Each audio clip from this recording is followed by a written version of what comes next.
Aku mengerti perjalanan hidup yang kini kau lalui. Ku berharap meski berat kau tak merasa sendiri.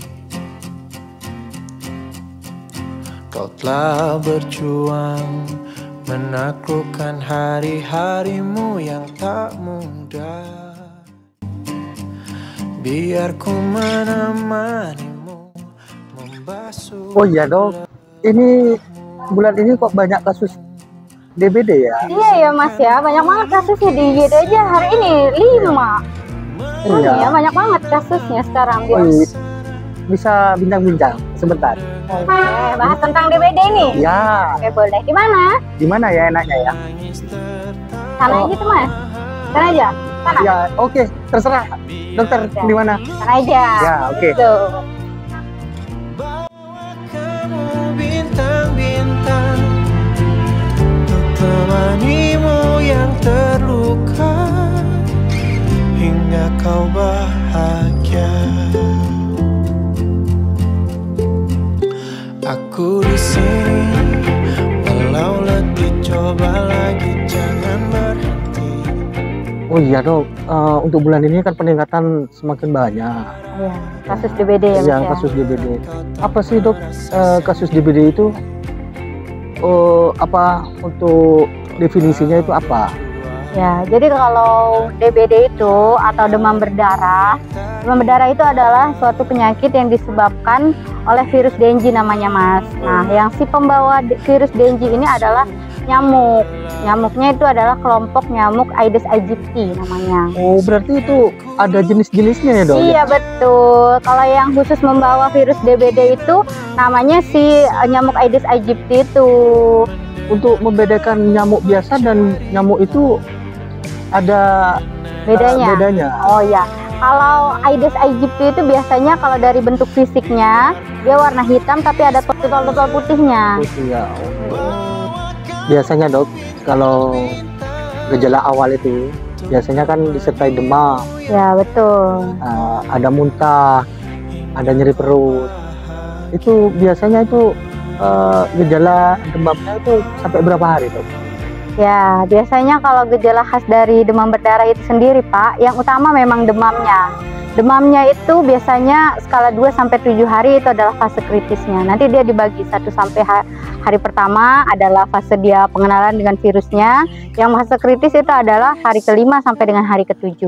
Dimana di fase kritis itu nanti trombositnya turun, leukositnya turun. Yang mana yang harus selalu kita pantau saat pasien-pasien itu rawat inap, yang utama adalah trombositnya dan keadaan umum dari pasiennya. Biasanya kalau kita sebagai nakes kita akan melihat tanda-tanda warning sign namanya. Warning sign itu adalah tanda-tanda seperti nyeri perut atau adanya kebocoran plasma. Kebocoran plasma ini gejalanya bisa seperti sesak atau akralnya tangan dan kakinya jadi lebih dingin, jadi nyeri perut dan lain-lain.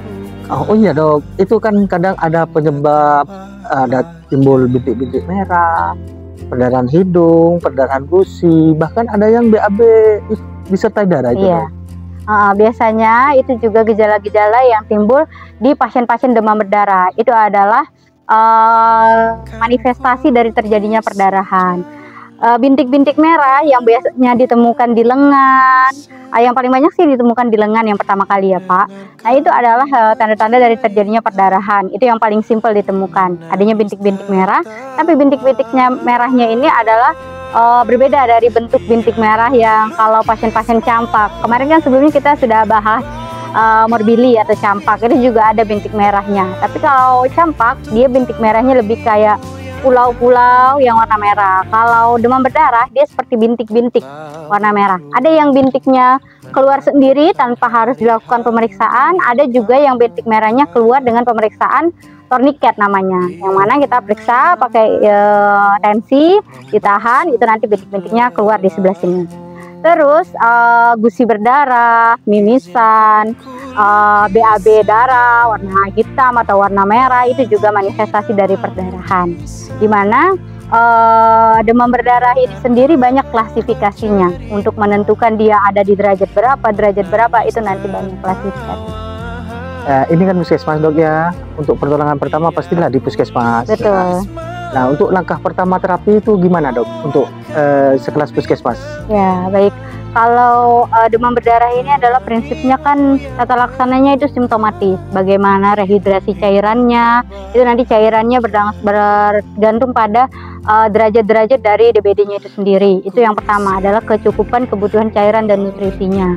Yang kedua adalah terapi simptomatis ya. Kalau demam dikasih penurun panas, kalau dia mual muntah dikasih obat untuk mengurangi muntah dan mualnya. Kalau misalnya ada tanda-tanda perdarahan ya diberikan untuk menghentikan perdarahan. Nanti kalau misalnya sudah naik ke derajat yang lebih parah, biasanya dari puskesmas jika tidak merespon terhadap terapi-terapi puskesmas yang sudah diberikan, yang mana tadi suportif intinya, ya kami rujuk ke rumah sakit. Gitu sih mas intinya. Nah ini dok, tadi kan dokter sudah menjelaskan penyebabnya itu dari nyamuk. Nah bagaimana ini untuk pencegahannya supaya tidak terjadi wabah atau paling tidak mengurangi kasus? Ya, kalau pencegahannya sendiri karena faktor penyebabnya itu adalah nyamuk, berarti intinya adalah pemberantasan nyamuknya itu sendiri. Dimana yang bisa kita lakukan itu ada biasanya 3M+. 3M+ itu apa? Pak Hari?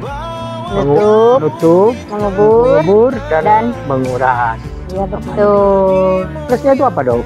Plusnya itu kalau kita sudah melakukan yang 3M itu, menutup, menguras, dan barang-barang bekas. Yang plusnya itu adalah yang pertama kita bisa menggunakan lotion anti nyamuk untuk mengurangi gigitan nyamuknya. Terus kita juga bisa mengurangi pakaian-pakaian yang digantung, karena itu adalah tempat-tempat di mana biasanya nyamuk itu sering sembunyi di baju-baju yang digantung banyak, atau barang-barang bekas yang ada di sekitar rumah, atau air-air yang tergenang, misalnya tergenang di ban atau kolam-kolam yang tidak pernah dikuras atau diganti airnya. Dan juga biasanya dari puskesmas kita melakukan program namanya pembagian bubuk abate. Abate itu adalah untuk membunuh jentik-jentik nyamuk yang ada di air, begitu. Nah dok, ini kan sudah pengertian sudah, gejala sudah, penyebabnya sudah, terus cara pencegahannya sudah. Nah sekarang dokter jelaskan ke pemirsa untuk menjelaskan secara rinci apa itu demam berdarah. Jadi sahabat sehat, seperti apa yang sudah dijelaskan tadi tentang demam berdarah, itu adalah suatu penyakit yang disebabkan oleh virus yang dibawa oleh nyamuk. Nah, gejalanya bisa seperti demam yang terus-menerus tidak turun-turun, baik pagi atau malam hari, bisa disertai nyeri perut, mual, muntah, dan sebagainya. Lalu, bagaimana sih cara kita mencegah agar tidak terkena demam berdarah itu sendiri? Yaitu dengan 3M+ yang sudah dijelaskan oleh saya dan Pak Hari tadi. Itu untuk mengurangi timbulnya jentik nyamuk yang ada di rumah. Selanjutnya, untuk tata laksananya, mencukupi kebutuhan cairan, terapi suportif yang lain, dan menjaga kebersihan lingkungan di rumah. Itu saja dari kami. Terima kasih.